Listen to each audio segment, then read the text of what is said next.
Hi, my name's Todd. Today I'm going to share with you a little bit of my own experiences with the cultural linguistic faux pas between an English speaker and the Chinese language and linguistic culture. So hold on, I'll be right back.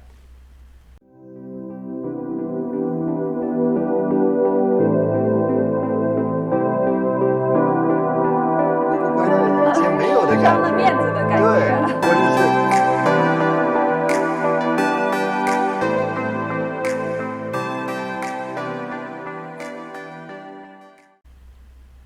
So today I want to talk with you about cultural linguistic faux pas from how we perceive the world and how that can sort of help us to get things messed up because a lot of times we don't see things the way the other person does.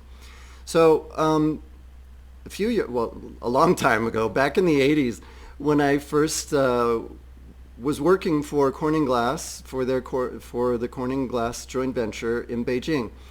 I, at the same time, because I'm an avid learner, I love to learn language. I'm a linguist and I love languages. I've studied quite a few. So when I was in China, it was the perfect opportunity for me to just jump in and immerse myself in the culture and learning, and I just embraced it. I wanted to forget English. I wanted to just be able to be so fluent in Chinese and understanding Chinese culture that in a sense I forgot who I was. And that did in a sense happen, and that was one of the reasons why I came back to the States.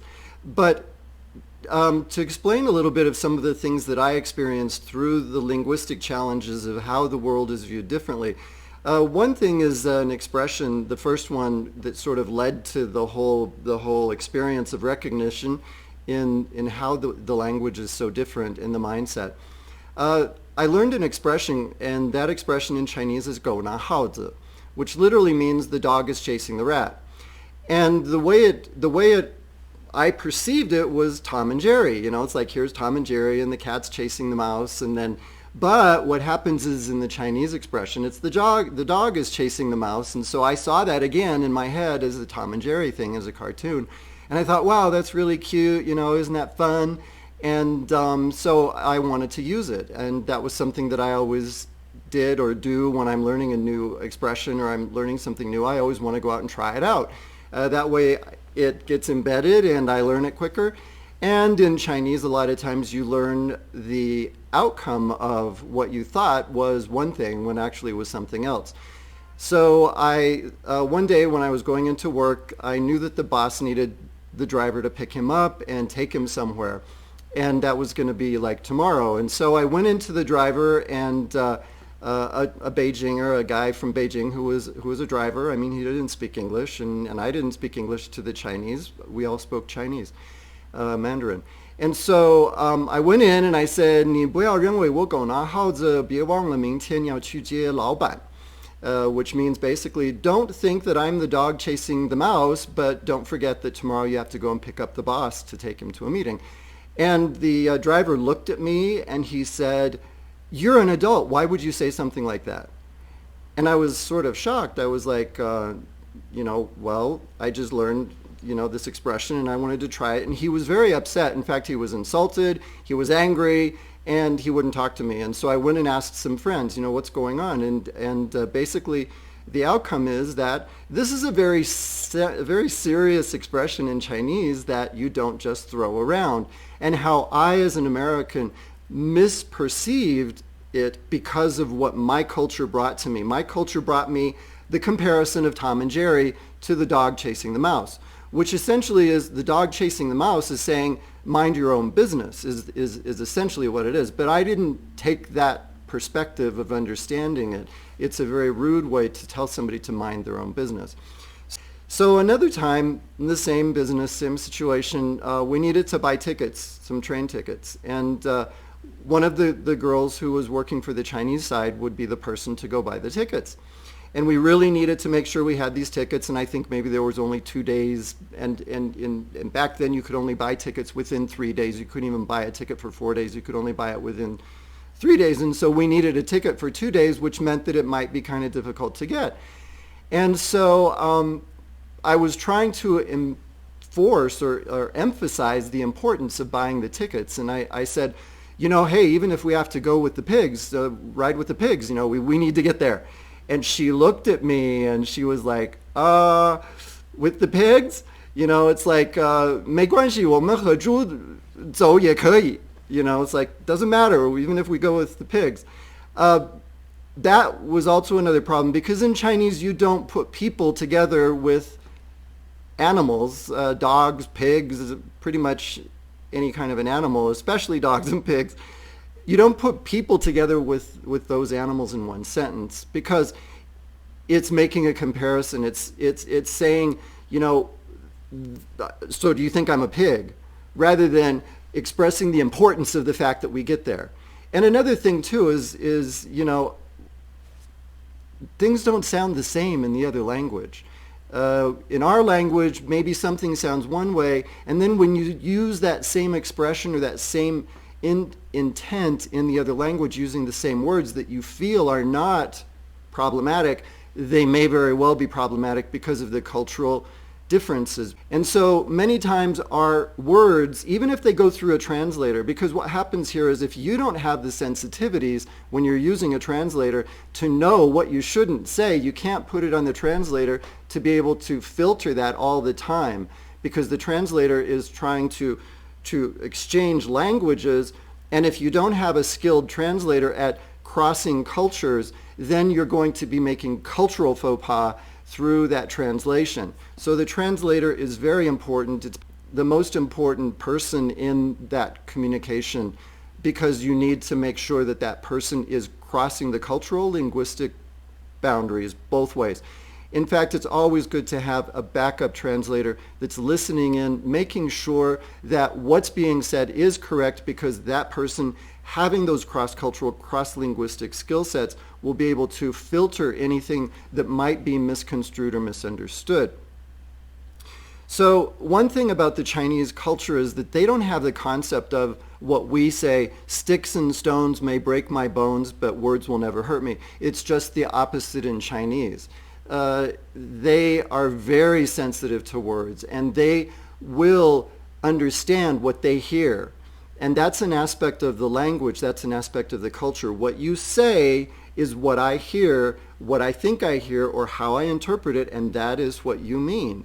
And so I was explaining to one of my students the other day how to use the particle 者, which actually makes like an ER for a worker in Chinese. It creates an ER, meaning it's the person who does something.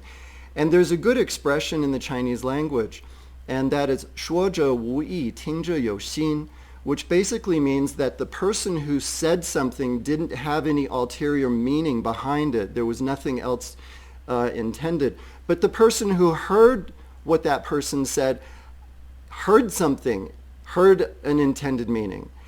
And this is a very interesting situation in Chinese, because in the Chinese language, when you say something, just like when I said Gona, I didn't have, or the dog chasing the rat, I didn't have the intention of insulting anybody or saying something wrong. In fact, my intention was cute, playful, and I was just having a good time and trying out a new expression.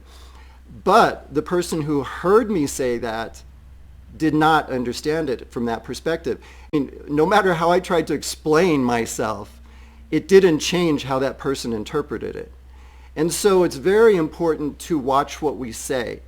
The Chinese are very careful in what they say. They're very meaningful. They speak purposefully. Americans don't. We just throw things out because, like, you know, sticks and stones may break my bones, but words will never hurt me, you know. So we just say whatever we want, because it's your job to get over it.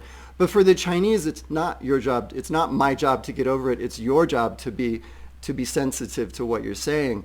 And this is a very different perspective. So if we have diplomats who are out saying things to the Chinese and they just have that mindset of, well, you know, hey, you'll get over it and it's your job to get over it, the Chinese are thinking, but wait, it's your job to be diplomatic. It's your job to speak diplomatically and to think before you talk, and know that what you're saying may be understood in ways that maybe you're not thinking about it. So that's where you need to have the people with the skill sets.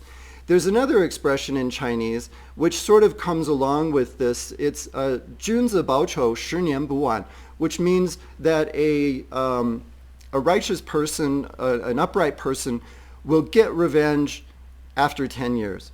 Now, there will be people who will say, well, if they're really a righteous person, they won't get revenge.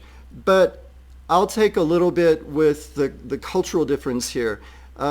Yes, that is true. Maybe over those 10 years, the situation will have sort of just, as the Chinese would say, 一大化小, 一小化无, which means to take a big thing and make it small and take a small thing and make it go away.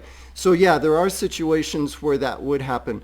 But then there's also the situations where you don't know, because number one, you have the difference between what kind of a person is this? We don't know. So we want to do things in ways that we are being smart in our moves. We're being purposeful. We're speaking with purpose rather than just speaking our minds. That isn't usually going to get us where we need to go. And when we do that, then we're going according to the third skill in the 5 skills of my 5 skills of being Fa, and that is to have a heart that protects, not a heart that harms. So that means that we do things, we don't want to do things to harm others or say things to harm others or to create challenges and difficulties. We want to do just the opposite. We want to do things that protect ourselves and say things that protect us. And this is where when we don't protect ourselves, then we open ourselves up to problems. So it's very important within the Chinese culture to speak in ways that is looking out for our best interest, and not to speak in ways that's creating challenges or causing harm to the relationship, to the interactions, or to the potential of what we could get in the future. So essentially, through all of this, and I know it's very culturally different and maybe a little bit hard to grasp because, yes, we are talking 2 very different languages and 2 very different cultural mindsets here. And how do we interact with those people? Well, essentially, when we're entering into a struggle, we want to have a person by our side supporting us who has the skill sets. And it's really important to have people who understand from experience. If you just have somebody working with you who has a degree in a certain subject like Chinese culture, maybe even a degree in Chinese language, that person is not necessarily going to have the skill sets or the ability to follow the Chinese mindset, to understand the idiosyncrasies and the nuances of the Chinese culture and interactions and in relationships and all of the things that are so important within the Chinese culture. This essentially is what Chinese culture is based on, is relationships, guanxi. So many people who have even just visited China know the expression guanxi, connections. It is what the Chinese culture is made of. It's networking and maintaining positive network relations, because if you don't, you lose the support that you need.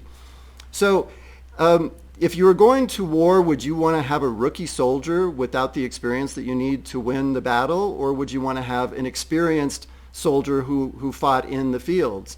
If you want to successfully fight street crime, would you want to have a person who has a degree in helping the homeless? Maybe they don't understand the streets and how the streets work or how the street people think and their environment.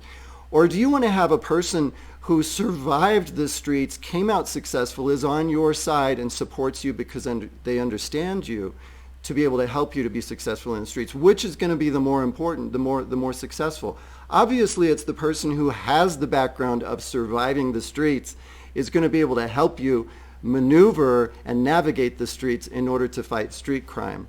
So I think if we stop and look at this situation, it's easy to recognize how important it is that we have people who understand this culture and understand these people and how they interact. The U.S. boasts about giving people equal benefit of the doubt in the legal situation. Lady Liberty, she's holding a scale. And what does that scale mean? That scale means that you have the right to a fair trial, and you have the right of being heard, and it is actually the legal system's preference to give more leniency to the defendant, the person who is being accused of a crime. And so if we look at this situation, how we're dealing with China right now, everywhere we look, it's accusations, accusations, accusations, and there is no balance in this. There is no American liberty being applied, because we're not hearing any positive or good positive ways to look at the situation. People who have positive experience in understanding China, not to say that China is easy to deal with, but there are positive ways and there are better ways of looking at the situation. And so we need to give equal balance to that other side of viewing China, because right now everything is going in this direction, in the negative direction, and everything's going down. Our whole country is in arms and negative against China, and that's only because this has been put out on the news, on the media, and there's nothing there to counterbalance that. And that's what I'm doing. I'm counterbalancing that. I'm saying, wait, stop the gaslighting, stop the rhetoric, and look at this, take a deep breath, get some oxygen in your brain, and look at this situation from two perspectives. And that's exactly what our legal system tells us to do. And any lawyer or any judge who doesn't do that is not a valid judge or a valid lawyer to be able to practice in the United States, because that's not the way our legal system works. We work from a place of balance, and that's why Lady Liberty is holding the scales in her hand. And if you're interested in learning more about these things, please contact me. I would be more than happy to explain it to you deeper, or if you would be interested in having me talk for your group, or if you happen to be a governmental person and you feel that maybe you need to have a different perspective from somebody who has the experience, who did survive and came out being able to understand the differences in a way that is very difficult, takes years and years and years. And if you're not working with somebody who has that background, then you need to find somebody. And I will be more than happy, because I really would like to see the situation get fixed in a positive way, because we only have everything to gain. So thanks, and have a great day, and talk to you next time.